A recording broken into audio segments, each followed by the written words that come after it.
Anche in questa giornata particolare arriva il nostro appuntamento con il face to face, ovvero conoscere i personaggi del mondo dilettantistico siciliano. Parliamo di calcio chiaramente e vado subito a presentare il nostro ospite di questa puntata speciale.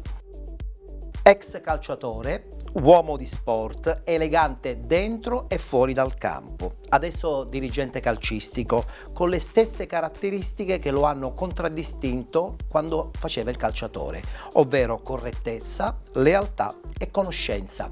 Con noi Alessandro Bonaffini. Ciao Alessandro, ben trovato. Ti rivedi un pochettino su queste caratteristiche che ho disegnato sulla tua figura?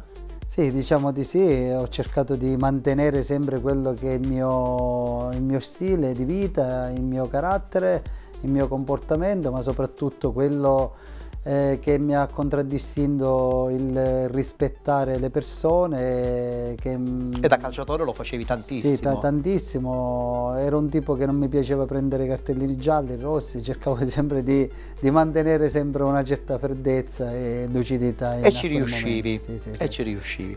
Allora, prima domanda, le domande saranno 7, quindi ci saranno 7 risposte. 7 come il mio numero di maglia. 7 come il tuo numero di maglia, giusto. Allora, hai chiuso con il calcio giocato in un certo senso una decina d'anni fa, anno più, anno meno, ma sei ancora nel calcio. Non ne puoi proprio farne a meno?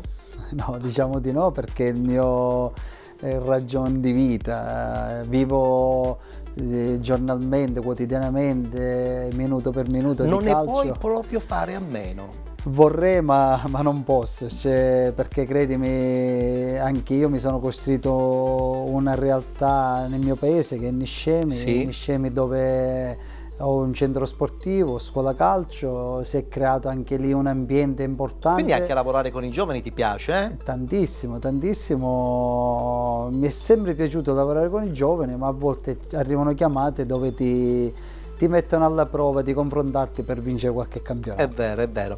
Senti, ma un dirigente sportivo secondo te è più solo rispetto al giocatore? Diciamo che il dirigente sportivo deve, diciamo, lavorare su tanti aspetti, perché io che ho fatto il calciatore devo pensare solo a lavorare, a preparare la partita, a cercare di presentarti nel migliore dei modi in maniera fisica e mentale. Mentre invece da dirigente, diciamo, devi lavorare su tanti fronti, no? In questo ruolo mio devi confrontarti con i giocatori, con lo staff tecnico, con la dirigenza, con l'ambiente esterno, con i giornalisti, con i tifosi, quindi è un lavoro più a 360 gradi dove tocca parecchi punti e li devi anche saper gestire. Tra l'altro le decisioni che si prendono spesso e volentieri non sempre sono comprese, o sbaglio?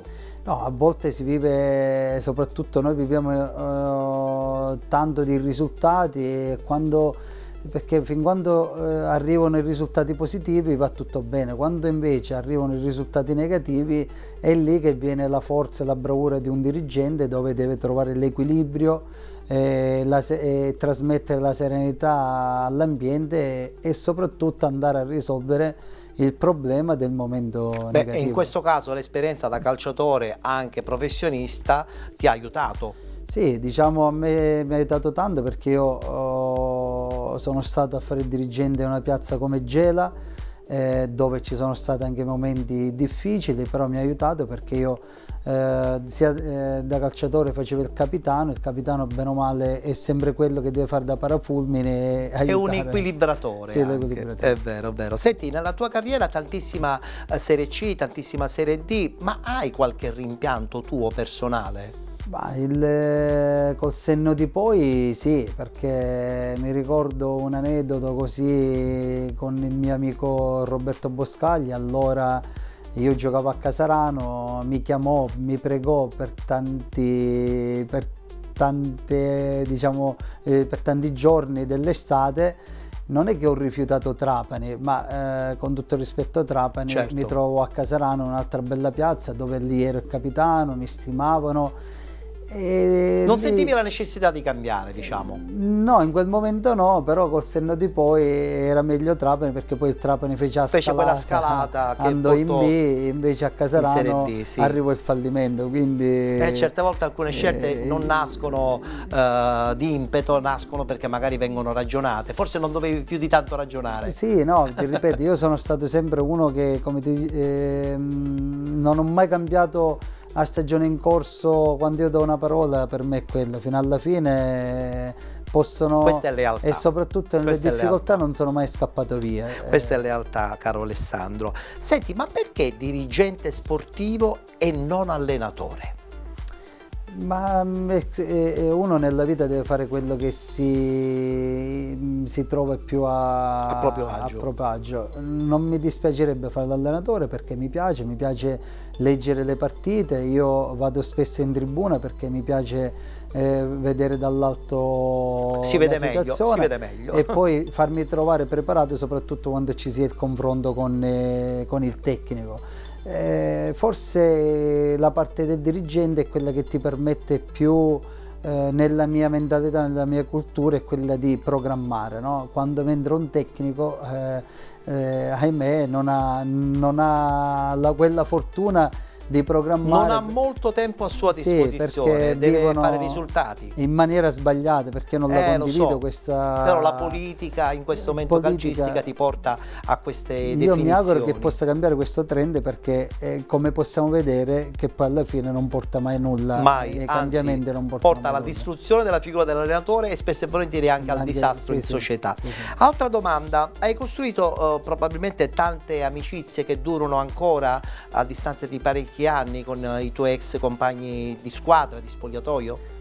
Sì, io sono un ragazzo che riesco a legare con tutti, soprattutto da calciatore, da capitano, lo faccio anche oggi da dirigente, riesco ad amalgamarmi subito il rapporto con il giocatore, con il gruppo. Lo facevo sempre da capitano, a me piaceva sempre stare a contatto col gruppo, con la squadra, fare iniziative, serate che ti permettevano Diciamo che da giovane non eri soltanto un calciatore, eri molto di più.